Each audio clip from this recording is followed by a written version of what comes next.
ازاي تبسط نفسك في مطروح بأقل مجهود؟ يلا بينا.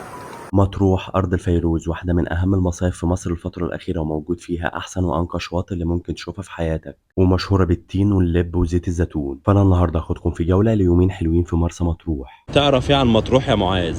مطروح جنة وروح. أول حاجة حجزنا الباص تبع شركة أفريكان، والفرد ب 200 جنيه من المنصورة لمطروح، والباصات كانت حديثة وحلوة أوي الصراحة. وصلنا مطروح 9 الصبح، وبالتحديد فندق رويال كراون اللي موجود على الكورنيش. حجزت الفندق من على بوكينج، وكانت الغرفة الوحيدة المتاحة غرفة ثلاثية بدون مكيف مع إطلالة جانبية على البحر. مستوى الفندق 3 نجوم، والسرير كان صغير أوي يدوب على معاذ. بس الصراحة موقع الفندق كان استراتيجي، جنبك شارع اسكندرية وموقف الشواطئ البعيدة وكل حاجة ممكن تحتاجها. ده غير الفيو التحفة بتاعه. سعر الغرفة اللي كان 800 جنيه في الليلة احنا التلاتة. وبعد مشوار طويل كان لازم نفطر فطار تقيل. رحنا عند التركي عشان نفطر الفطار البدوي بتاعهم. القعدة عندهم بتكون قعدة عربي، وبينزل لك الفطار في طبلية صغيرة كده. هنفطر يا معاذ.